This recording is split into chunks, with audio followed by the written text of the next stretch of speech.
want you guys go with some hip tosses. Just take turns. You get to start. Launch him. Boom. You got to take that, Trent. You got to boost him. Hip toss. Nice. One more each fast. One more each fast. Boom. Nice. That is some sweet stuff. And if they could get their feet a little closer together, they'd be even better off. You guys sit down. We're going to go even younger. Give me Gage and Evan. Gage and Evan. You get to get out in the center stage. Gage. Get your feet close together. Hip toss. Hit a nice hip toss. Hoo! Nice. Other man. Boom. They're doing really well. I got a tip for you guys. Instead of chasing him, get in there, Gage. Use your underhook hand to pull him into you a little bit. Pull him into you a little bit, then hit it in a circle. Boom. Nope, I messed you up, didn't I? Get in here again. Over, under position. Instead of chasing him, if you could pull him in a circle this way and then twist your hips through, do it again and try to hit it. Boom, boom, boom. There you go. Good. Other man.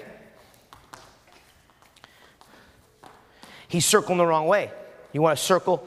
And these are two little guys. We don't work on the hip toss much. Get in here again. Pull him to you. Back step. Beautiful. Quick studies. And these guys did really well. What I know they could do pretty well, get in here again, is a back arch. Over, under. You're either going to throw them as hard as you can or I'm going to throw you. Those are your options. So lateral drop him hard. No, other side. He likes the other side. Lefty, go ahead over your right shoulder. Boom. Sweet.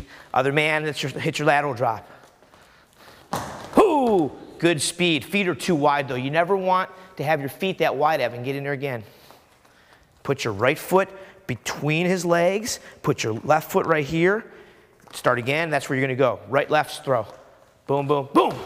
Lateral drops. Good job, you guys. You guys sit down. So those are the classical throws. Back arch and back step throws. The back arch classical throws, a lateral drop. The back step is the hip toss.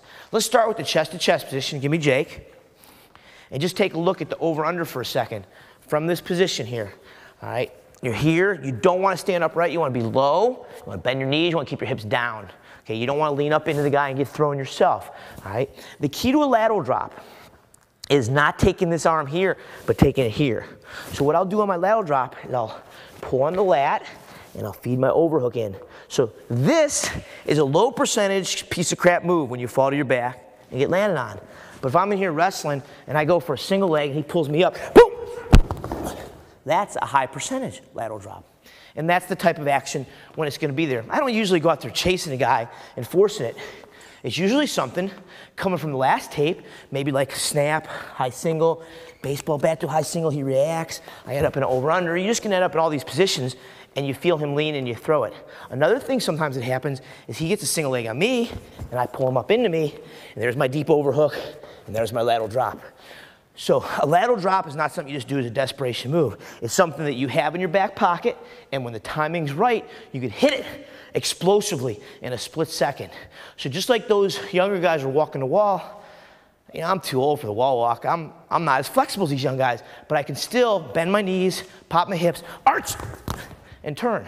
And that did not come natural to me. I was terrible at throwing when I started learning to throw when I was 11 and 12 and 13 years old. But I kept working at it. I kept working on wall walks. I kept practicing with that old dummy in my high school wrestling room. And eventually I got the confidence where I could launch people in a split second if I felt the timing was right to do it. I didn't mess up throws very much as an athlete, and neither do my students. I mean, we don't look for them a lot, but we all have them there. They got to be in your back pocket, and you got to feel them. And if you have a knack for them, you got to work hard to get good at those positions.